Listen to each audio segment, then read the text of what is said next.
तो कथा आती है, एक बार एक राजा वन में शिकार खेलने के लिए गए। तो चलते चलते चलते चलते उनके जिस घोड़े पे वो जा रहे थे वो घोड़ा किसी कारण से बिछड़ गया। अब महाराज तो उस पर बैठे हुए थे और घोड़ा दौड़े हुए जा रहा था। यकायक महाराज भूख प्यास से व्याकुल हुए और उनकी घोड़े से लगाम छूट गई, क्योंकि घबरा भी रहे थे। वो घोड़ा बहुत तेज दौड़ रहा था। घोड़े से लगाम छूटी, महाराज एक साइड में गिर पड़े। अब महाराज उठ करके खड़े हो करके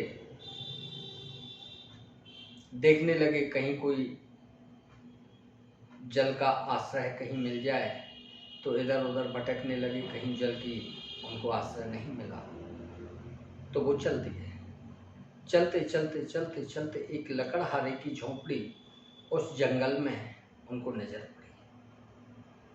तो महाराज प्रसन्नता से उस झोंपड़ी के पास गए। शायद यहाँ कोई हो तो मेरी जल मिले, मुझको कुछ पान करने के लिए कुछ अन्न की भी जरूरत थी, क्योंकि शाम हो आई थी। अब तो वहाँ झोंपड़ी पे जैसे महाराज पहुँचे तो वहाँ लकड़हारा निकल के आया। तो लकड़हारे ने देखा, अरे आज तो मेरे यहाँ के महाराज मेरे द्वार पे आए। तो लकड़हारे की प्रसन्नता बहुत हो गई। इधर महाराज को भी प्रसन्नता थी कि चलो यहाँ कोई है जो मुझको जलपान करा सकता है। तो लकड़हार बोला, अरे आइए महाराज आइए। अब वो तो अपनी झोंपड़ी में ले गया, ले जाकर के उसने जलपान कराया। महाराज प्रसन्न हो गए। प्रसन्न हो करके बोले, भैया तूने मुझको जलपान कराया तो इससे मेरे जो पेट की क्षुधा है वो शांत हो गई, और अब आप मांगिए क्या मांगते हैं। तो लकड़हारा बोला, महाराज मैं क्या मांगूंगा, मुझे कुछ नहीं चाहिए। तो महाराज बोले, भैया ये मेरे पास अंगूठी है, ये अंगूठी आप रख लो, हीरे की अंगूठी है। बोले, महाराज मेरा इस हीरे की अंगूठी से क्या मतलब। बोले, आपके हाथ में ये हीरे की है, लेकिन मेरे हाथ में आते ही ये कांच की हो जाएगी। तो महाराज बोले, बात तो सही कह रहा है, कांच की क्यों हो जाएगी, क्योंकि गरीब आदमी है, दुनिया देखेगी सुनेगी तो क्या कहेगी, वो लकड़हारे के पास हीरा की कहाँ से आ गई इतनी बेशकीमती अंगूठी, तो बेचारा गरीब है, इसके पास कहाँ से आ जाएगी। तो लकड़हारा बोला, महाराज ये तो आप ये आपके हाथ में शोभा दे रही है, मुझको ये नहीं चाहिए। तो महाराज बोले, एक काम करना, मेरे दरबार के द्वार हमेशा तेरे लिए खुले हुए मिलेंगे, कभी भी आना, कोई भी कार्य हो। बोले, महाराज मेरा कोई पड़ोसी भी नहीं है प्रभु, मैं क्या करूँगा। भाई राज दरबार में तो तभी जाया जाता है जब किसी पड़ोसी से कोई कहा सुनी हो जाए, किसी प्रकार का मनमुटाव हो जाए, तो राजा के दरबार में जाकर के कहना पड़ता है कि महाराज ये मुझको परेशान कर रहा है, मेरा तो कोई पड़ोसी नहीं जो मुझे परेशान करेगा। तो महाराज बोले, फिर बोल क्या चाहता है। बोले, प्रभु कुछ नहीं। बोले, हाँ एक बात है, अगर आप कर सके तो। बोले, बोलो। बोले, मैं जंगल से लकड़ी लाता हूँ और महाराज उनको जलाता हूँ, फिर कोयले बनाता हूँ और उनको मैं बाजार में बेचता हूँ। तो लकड़ी से थोड़े महंगे बिक जाते, इसलिए कोयले बना करके मैं बेचता हूँ। तो आप अगर कर सके तो महाराज आपके जो ये जंगल के जो सिपाही हैं इनसे कह दीजिए मेरे हथियारों को छुड़ा लेते, मारपीट करते मेरे साथ, बस इतना अगर आप कर सके तो कर दीजिए। महाराज बोला, बस इतनी सी बात। तो महाराज ने बोले, चल मेरा वन है, पूरा चंदन का बगीचा है मेरा, वो मैं तेरे नाम किए देता हूँ, कितना भी काटना कितना भी बेचना। अब लकड़हारे के लिए महाराज ने उठा करके चंदन का बगीचा नाम कर दिया। अब तो लकड़हारे ने वहीं अपनी कुटिया बनाई और रोज चंदन के पेड़ काटे, जलावे और बेचे। करते करते करते करते पूरा वन समाप्त हो गया।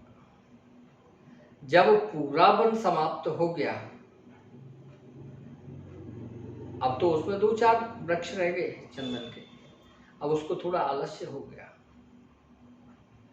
जब कार्य समाप्ति पे होता है तो आलस्य ऑटोमेटिक आ जाता है। बोले अरे क्या जलाना, इनको वैसे ही बेच दो। अब वो चंदन की लकड़ी कुछ एक लेकर के बाजार में गया। बाजार में गया तो उनमें से बड़ी खुशबू आ रही थी। तो एक महाजन अपनी दुकान के सामने ही खड़े हुए थे।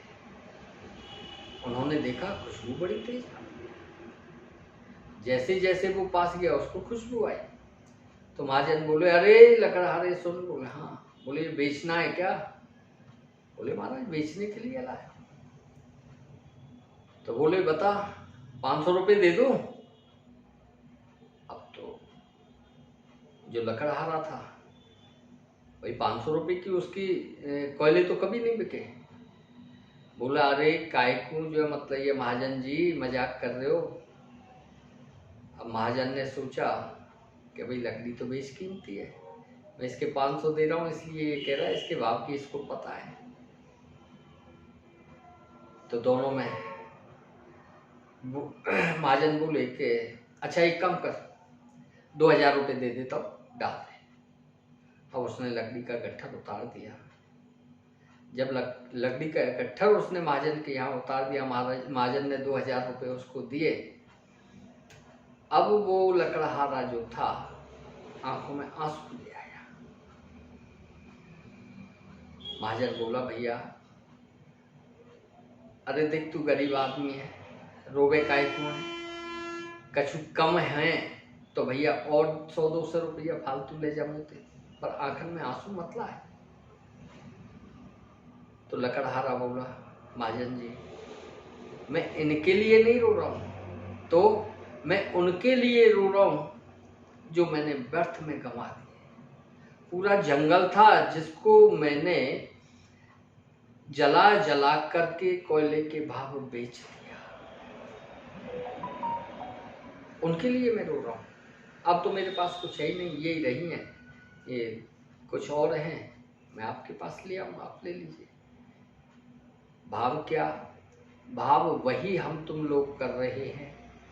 ठाकुर जी ने हमको ये मनुष्य देह जो दिया, ये चंदन का वन है और इसमें जो सांसें हैं ये वही चंदन के वृक्ष हैं जिनको हम व्यर्थ में गंवाए जा रहे हैं। व्यर्थ में? बोले हाँ जी। क्या कर रहे हो बताओ आप इसका? भाई जो सांसें हैं हमारी, ये तो गिनती की दी है ठाकुर जी ने। बोले इतनी सांस के बाद तुझको ये मनुष्य देह छोड़ना ही पड़ेगा, और इन सांसों को हम व्यर्थ में गंवा रहे हैं, इधर उधर की बातों में गंवा रहे हैं। अरे हम अपने लक्ष्य की प्राप्ति के लिए इस धरा पे हमको भेजा है ठाकुर जी ने। लक्ष्य क्या है हमारा? हमारा लक्ष्य ये 10-20 करोड़ बैंक में जमा करके मर जाना, ये हमारा लक्ष्य नहीं है। आप बताओ 10-20 करोड़ अगर हम बैंक में जमा करके मर जाएं तो क्या ठाकुर जी के पास जाकर के ठाकुर जी प्रसन्न होंगे? बेटा तूने बहुत अच्छा किया कि 20 करोड़ बैंक में जमा करके आ गया तू मेरे पास में। ये 10-20 करोड़ बातों के खेल नहीं है, बड़ी मेहनत करनी पड़ती है और बड़ा बेईमानी भी करनी पड़ जाती है 10-20 करोड़ के लिए। तो ऐसा ना करें, अपना मेहनत से कमाएं और ईमानदारी से कमाएं और ठाकुर जी के लिए अपना समय देते रहें। इसी के साथ बोली लाडली लाल की जय। राधा